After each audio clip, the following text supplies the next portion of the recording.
ಇಷ್ಟ ಮಯೋಪಮಾತಾನ ಊರ್ಜೆ ದದತನ ಮಹೇರಣ.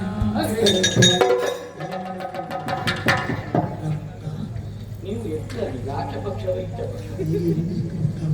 ಅವ ಹೊಡೆಯುವಾಗಲೂ ನಿಮ್ಮದುಂಟು, ನಾನು ಬೀಳುವಾಗಲೂ ನಿಮ್ಮದು ನೆಟ್ಟುಂಟು.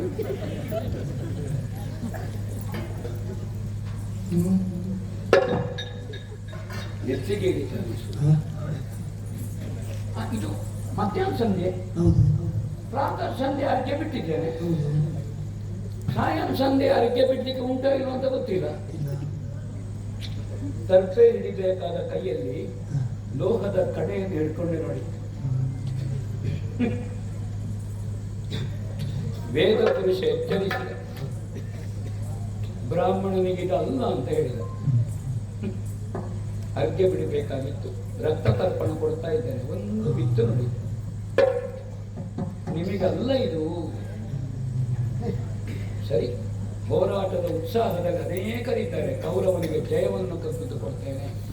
ಇಲ್ಲಾದ್ರೆ ಅಲ್ಲಿ ಇಲ್ಲಿ ತೆಂಗಿನ ಮರ ಇದ್ರೆ ಓದೋದು 3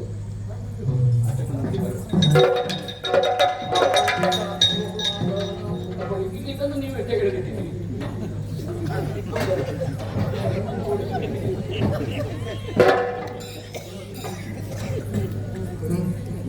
ನನಗೆ ವಿನೋದವೇ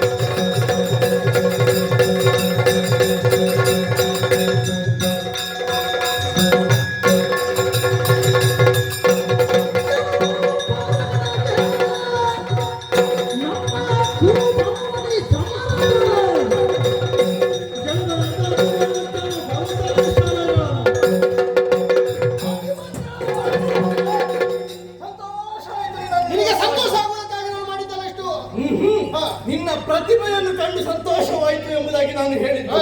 ನನಗೆ ಸಂತೋಷ ಆಯ್ತು ಅಂತ ಹೇಳಿ ನನಗೆ ಸಂತೋಷ ಆಯ್ತು ಅಂತ ಹೇಳಿದ್ದಿ. ಅಯ್ಯ, ಚಕ್ರವ್ಯೂಹವನ್ನು ನಿರ್ಮಾಣ ಮಾಡುವಂತಹ ಸಂದರ್ಭದಲ್ಲಿ ಬಹಳಷ್ಟು ನಿರೀಕ್ಷೆಯನ್ನು ಇಟ್ಟುಕೊಂಡು ನಾವು ಇಲ್ಲಿಗೆ ಬಂದಿದ್ದೇವೆ. ನಮ್ಮ ನಿರೀಕ್ಷೆ ಅಂತ ಎಲ್ಲವೂ ಆಗುದಿಲ್ಲ, ಗೊತ್ತಾಯ್ತಾ? ಏನು ಅಂತ ನಿರೀಕ್ಷೆ ಇಟ್ಟಿದೆ ಅಂತ ಹೇಳಿ ನೀವು ಯಾವ್ದು ನಿರೀಕ್ಷೆ ಇಟ್ಟುಕೊಂಡು? ನಾನು ಹೇಳಿದ್ರೆ ಏನಾದ್ರೂ ನಿನ್ನಲ್ಲಿ ಅಲ್ಲ, ನೀನು ನಿರೀಕ್ಷೆ ಇಟ್ಟುಕೊಂಡದ್ದು ಯಾವುದು ಅಂತ ಹೇಳಿ. ನಾನು ಹೇಳುವುದಕ್ಕೆ ಮೊದಲು ಉಂಟು ನಮಗುಣ ಶಬ್ದ. ನಮ್ಮ ನಿರೀಕ್ಷೆ ಅಂತ ಯಾವುದು ನಡೆಯುವುದಿಲ್ಲ ಎನ್ನುವುದಕ್ಕೆ ಈ ಕುರುಕ್ಷೇತ್ರದಲ್ಲಿ ನಡೆಯುತ್ತಿರುವಂತಹ ಸಂಗ್ರಾಮವೇ ಸಾಕ್ಷಿ. ಹೌದಾ? ಈಗ ನಾನು ಹೇಳಿದ್ದೇನೆ. ಈಗ ನಿಮಗೆ ಏನು ನಿರೀಕ್ಷೆ ಉಂಟು ಅಂತ ಹೇಳಿದ್ದೇನೆ. ಯಾವುದರ ಬಗ್ಗೆ ಎಂಬುದಾಗಿ ಹೇಳಿದ್ದೇನೆ. ಪಾಂಡವರ ಪಕ್ಷದಿಂದ ಯಾರು ಬರ್ತಾರೆ ಎಂಬಂತ ನಿರೀಕ್ಷೆ ನಮಗಿತ್ತು. ಹೌದು, ನಿನ್ನ ಸಾಮರ್ಥ್ಯದ ಬಗ್ಗೆ ನಿರೀಕ್ಷೆ ಹೇಳಿದ್ದಲ್ಲ. ನನ್ನ ಸಾಮರ್ಥ್ಯದ ಬಗ್ಗೆ ನಾನು ಹೇಳಿದಂತ ನೀನು ಮಾಡಿದಂತ ಕಾರ್ಯವನ್ನು ಕಂಡು 4 ಪಟ್ಟು ಹೆಚ್ಚು ನಿರೀಕ್ಷೆ ನಮ್ಗೆ ಆಯ್ತು ಈಗ. ಹಾಗಾಗಿ ಈ ಸಂದರ್ಭದಲ್ಲಿ ನಿನ್ನ ಎದುರಾಗಿ ಬಂದವ ಕಾರಣ ನಿನ್ನ ಜೊತೆಗೆ ನಾನು ಯುದ್ಧ ಮಾಡುವ ಕ್ರಮವೇ ಇಲ್ಲ. ನನ್ನ ಸಾಮರ್ಥ್ಯ ತೋರಿಸಬೇಕು ಅಂತ ಆದ್ರೆ ನಿನ್ನ ಅಪ್ಪ ಇದ್ದಾನಲ್ಲ, ಆ ಅರ್ಜುನ ಬರುವುದಕ್ಕೆ ಹೇಳು. ಈಗ ಯುದ್ಧ ಮಾಡುವುದಕ್ಕೆ ಸರಿಯಲ್ಲ ಎನ್ನುವ ಹಾಗೆ ಹೇಳಬೇಕು ಅಂತ ಆದ್ರೆ ನೀನು ಬಂದದ್ದು ಯಾಕೆ ಎನ್ನುವಾಗ ಹಾಗೆ ಪ್ರಶ್ನಿಸಬೇಕಲ್ಲ. ಸಮಾನತೆ ಬೇಕಾಗ್ತದೆ ಒಂದು ಯುದ್ಧ ಮಾಡುವುದು. ಸಮಾನತೆ ಇಲ್ಲ ಎನ್ನುವುದನ್ನು ಅರ್ಥ ಮಾಡಿಕೊಂಡೆ ಅಲ್ಲ, ಹಾಗೆ ಬಂದದ್ದು ಯಾಕೆ? ಯುದ್ಧ ಮಾಡುವಂತ ಸಂದರ್ಭದಲ್ಲಿ ನಾನು ಎದುರಾಗಿ ಬಂದಿದ್ದೇನೆ ಅಂತ ಆದ್ರೆ ನಿನಗೊಂದು ಬದುಕುವುದಕ್ಕೆ ಅವಕಾಶ ಮಾಡಿಕೊಡ್ತೇನೆ ಎಂಬುದಾಗಿ. ಎಲ್ಲಿಯಾದ್ರೂ ನನ್ನ ಕೈಯಿಂದ ಪೆಟ್ಟು ಸತ್ತು ಹೋದ್ರೆ ಯಾರು ಬರ್ತಾರೆ? ಅದಕ್ಕಾಗಿ ಎಚ್ಚರದ ಮಾತನ್ನು ಹೇಳಿದ್ದು. ನನ್ನ ಬದುಕನ್ನು ನಿರೂಪಿಸುವವ ನೀನು, ನನ್ನ ಜಾತಕ ನಿನ್ನ ಕೈಯಲ್ಲಿ ಉಂಟಾ? ಎಲ್ಲಿಯಾದರೂ ಪ್ರಾಣ ಹೋದರೆ ಎಂಬುದಾಗಿ ಬಂದವ ಕರ್ಣ ಎಂಬುದಾಗಿ ಹೇಳಿದ್ದೇನಲ್ಲ. ನನ್ನ ಸಾಮರ್ಥ್ಯದ ಬಗ್ಗೆ ನಿನ್ನ ಅಪ್ಪನಿಗೆ ಗೊತ್ತುಂಟಲ್ಲ. ಹೌದು, ಎಲ್ಲಿಯಾದ್ರೂ ನನ್ನ ಕೈಯಿಂದ ಸತ್ತು ಹೋಯಿತು ಅಂತ ಆದ್ರೆ ನೀನೀಗ ಆ ಸಂದರ್ಭದಲ್ಲಿ ಏನು ಮಾಡ್ಬೇಕು? ಈಗ ನೀನು ನನ್ನನ್ನು ಸಾಯಿಸಬೇಕು ಅಂತಾದ್ರೆ ಯುದ್ಧ ಮಾಡಬೇಕಾ ಬೇಡ? ಹೌದೌದು. ಈಗ ಯುದ್ಧ ಮಾಡುವುದಕ್ಕೆ ಸಮಾನತೆ ಇಲ್ಲ ಎನ್ನುವ ಹಾಗೆ ಹೇಳುವವನು ನೀನು, ಕೊಳ್ಳುತ್ತೇನೆ ಎನ್ನುವ ಹಾಗೆ ಹೇಳುವವನು ನೀನು. ಇದಕ್ಕೆ ಒಂದೊಂದು ಸಂಬಂಧ ಉಂಟಾ? ಯುದ್ಧ ಮಾಡುವಂತ ಸಂದರ್ಭದಲ್ಲಿ ಅವರವರ ಪರಿಚಯವನ್ನು ಮಾಡಿಕೊಳ್ಬೇಕಾದದ್ದು ಕರ್ತವ್ಯ. ಅದು ವಾಗ್ಯುದ್ಧ. ಹೌದು, ಹೌದಾ? ಆ ಸಂದರ್ಭದಲ್ಲಿ ಧೈರ್ಯದ ಮಾತು ಹೇಳುವುದು ಖಂಡಿತವಾಗಿ ಹೇಳಲೇಬೇಕಾಗ್ತದೆ.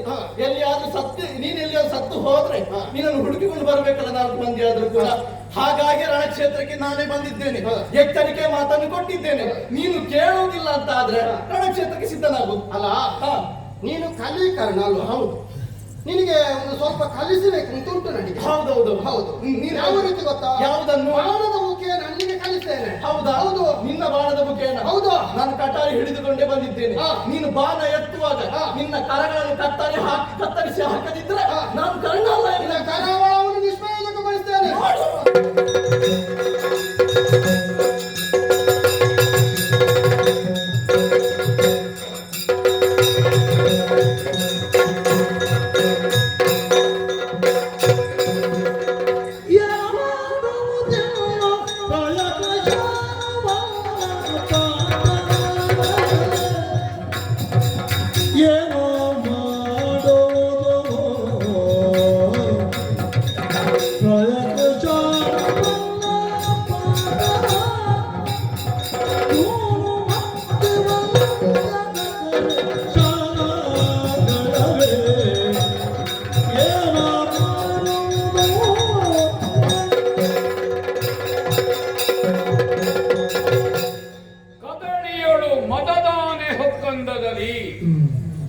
ಹೆಚ್ಚಿದ ಚಾತುರಂಗವ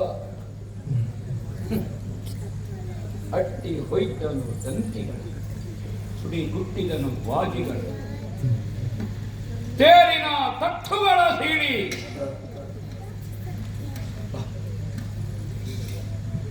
ಸಹಿಸುವುದಕ್ಕೆ ಸಾಧ್ಯ ಇಲ್ಲ. ಷಡುರತರವು ಮುಗಿತು.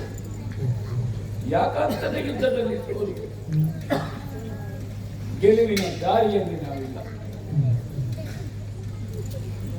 ಯುದ್ಧದಲ್ಲಿ ಭರ್ತ್ಸನೆಯ ಮಾತುಗಳು ಸ್ವಪಕ್ಷೀಯರಿಲ್ಲ.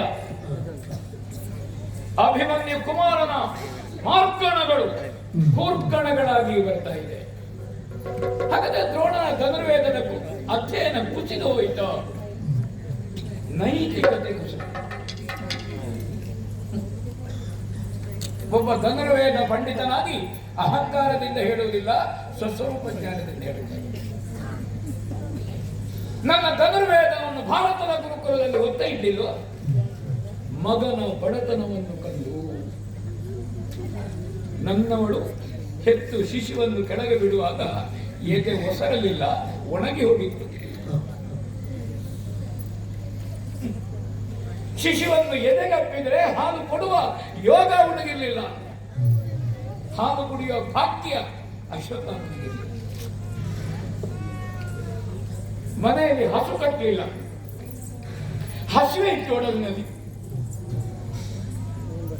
ನೆರೆಕರೆಯ ಮಕ್ಕಳು ಅಕ್ಕಿ ಹಿಟ್ಟನ್ನು ಕಲಸಿಕೊಟ್ಟು ಅಶ್ವತ್ಥಾಮ ಹಾಲು ಪಾಪ ಮಗುವಿಗೆ ಹಾಲಿನ ರುಚಿ ಗೊತ್ತಿಲ್ಲ. ಅದನ್ನು ಕುಡಿದು ಇಡೀ ತುಟಿಯಲ್ಲಿ ಅಕ್ಕಿ ಹಿಟ್ಟು ಅಂಟಿಕೊಂಡಿತ್ತು. ಅತ್ತ ಇವತ್ತು ಹಾಲು ಕುಡಿದೆ, ಏನು ಮಾಡಬೇಕು? ಅದು ಹಾಲಲ್ಲ ಕಳಬೇಕು, ಕೊಡುವುದಕ್ಕೆ ನಮ್ಮದುಂಟ. ಹೌದ ಮಗ, ನನ್ನ ಬ್ರಾಹ್ಮಣ್ಯ ಅವತ್ತೇ ಸತ್ತೋಗಿದೆ. ಅಕ್ಕಿ ಹಿಟ್ಟನ್ನು ಹಾಲಲ್ಲ ಅಂತ ಹೇಳುವ ನನ್ನ ಬ್ರಾಹ್ಮಣ್ಯ ಉಳಿಲಿಲ್ಲ. ಬೇರೆ ಬೇರೆ ವರ್ಣದವರಿಗೆ ಪ್ರಮಾಣ ವಾಕ್ಯಗಳಿದೆ, ಬ್ರಾಹ್ಮಣನಿಗೆ ಪ್ರಮಾಣ ಇಲ್ಲ, ದೇವರಾಣೆ ಹೇಳಬೇಕಿಲ್ಲ. ಯಾಕೆ? ಬ್ರಾಹ್ಮಣ ಸುಳ್ಳು ಹೇಳಿದ. ಸುಳ್ಳು ಹೇಳಿದ್ದೀನಲ್ಲ, ನನ್ನ ಆತ್ಮ ಮತ್ತು ಪುತ್ರನಿಗೆ ಅವತ್ತೇ ಸತ್ತು. ಆ ಕರುಗುವ ಮಗನನ್ನು ಕಂಡು ಹಸ್ತಿನಾವತಿಯಲ್ಲಿ ಧನುರ್ವೇದವನ್ನು ಒತ್ತೆ ಇಟ್ಟು, ಒಂದು ವೇಳೆ ಅದಲ್ಲದೆ ಇರ್ತಿದ್ರೆ ಆರ್ಯಾವರ್ತದ ಸಮಗ್ರ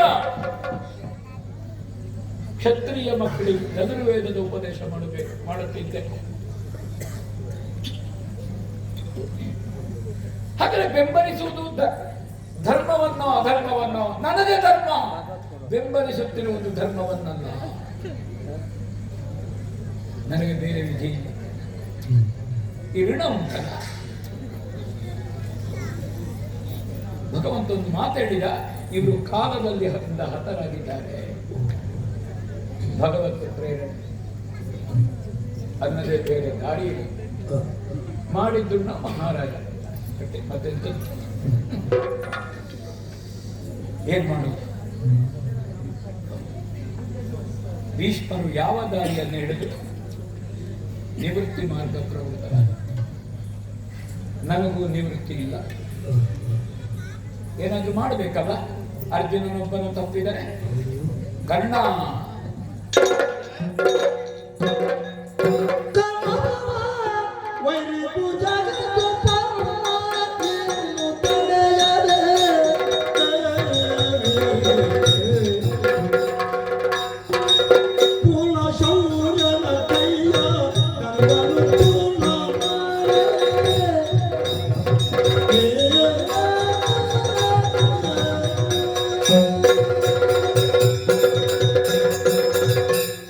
ಚಕ್ರವ್ಯೂಹವನ್ನು ಪ್ರವೇಶಿಸಿದ ಅಭಿಮನ್ಯು ಕುಮಾರನ ಯುದ್ಧದ ವೈಖರಿಯನ್ನು ಕಂಡೆವು ಕರ್ಣ ನಾವು. ಹೌದು, ಯಾರಿಗೂ ಗೆಲುವು ಬರಲಿಲ್ಲ ಅವನ ಮುಂದೆ.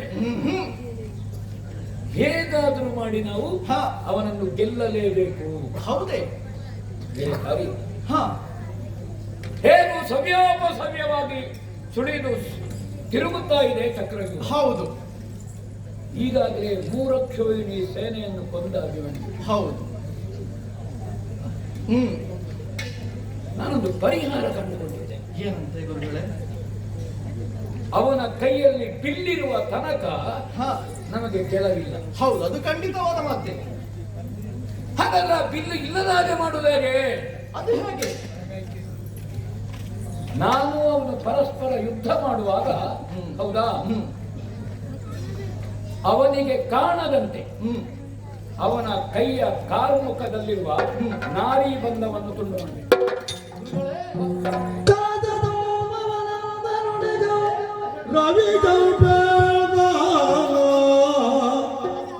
ಸುಲಭವೇ ಮಹಾರಥ ಕಲಹಕಿದಿರಾದ ಶಿಶುವು ಜಯಿಸಲಾರದೆ ತನುವ ಕಂಡಿಕೊದುಗಿದವೇ ಗೆಳೆಯರು ಕರುವಿಗೆ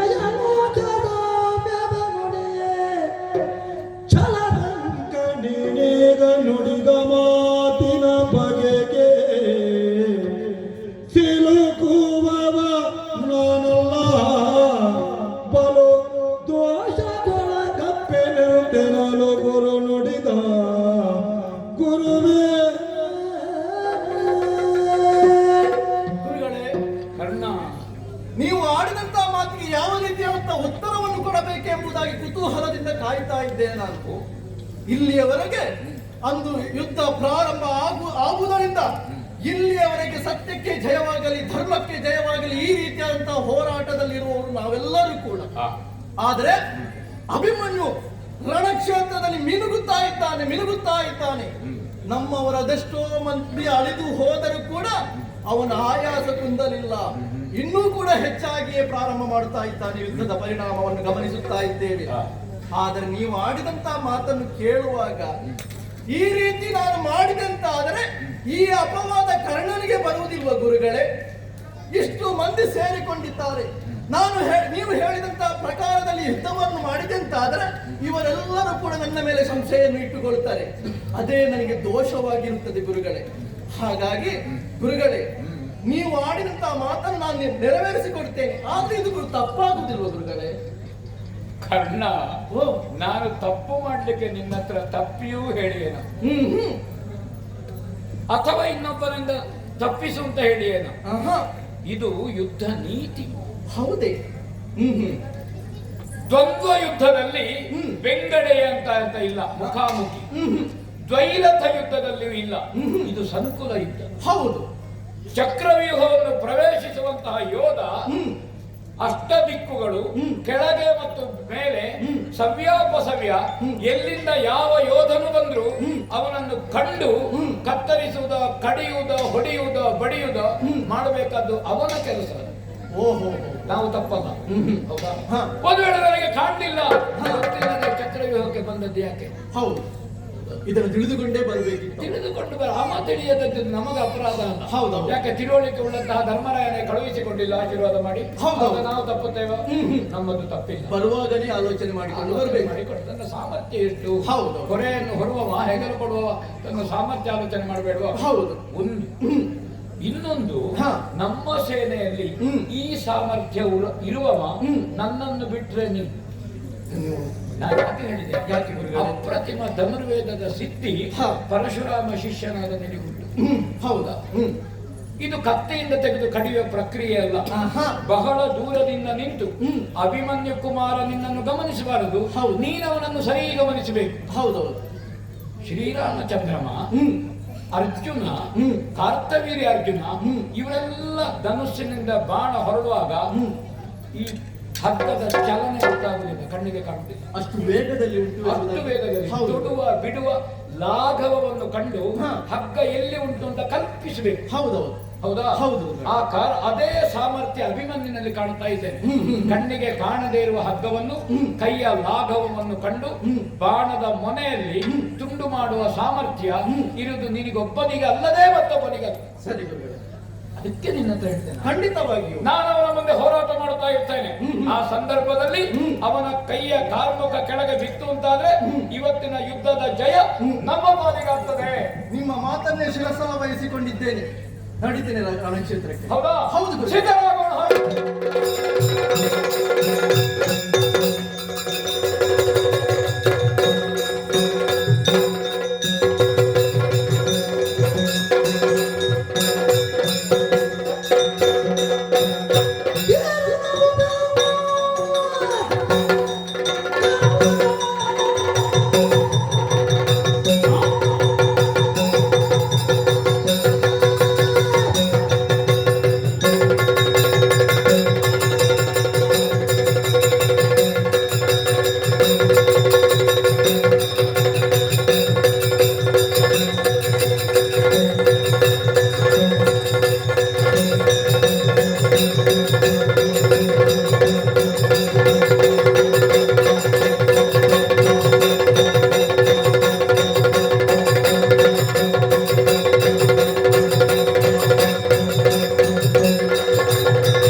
ಏನು? ನೀನು ಧೀರ ಹೌದು, ನೀನು ವೀರ ಹೌದು, ಸರಿ, ರಣಶೂರ ಹೌದು. ನನ್ನ ಧರ್ಮಕ್ಕೆ ಧಿಕ್ಕಾರವಿರಲಿ. ಯಾಕೆ? ಧರ್ಮಕ್ಷೇತ್ರವಾದ ಕುರುಕ್ಷೇತ್ರ, ಸರಿ, ಧರ್ಮ ಯುದ್ಧ ನಡೆಯುತ್ತಾ ಇತ್ತು. ನನಗರಿಯುವಂತೆ ನನ್ನ ಚಾಪವನ್ನು ಕಡಿಗೊಳಿಸಿದ್ಯಾ? ಸರಿ, ಚಾಪವನ್ನು ಹೋದ ಮಾತ್ರಕ್ಕೆ ಅಭಿಮನ್ಯು ದಿಟ್ಟಿಗೆ ತಾನೇನು ಹಾಗೆ ಭಾವಿಸಿದ್ಯಾ? ಕರವಾಳ ಹೇಳಿದ್ದೇನೆ, ಕ್ಷಮಿಸ್ತೇನೆ.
ನಮ್ಮವರಿದ್ದಾರೆ ಬರ್ಲಿ ಅಂತ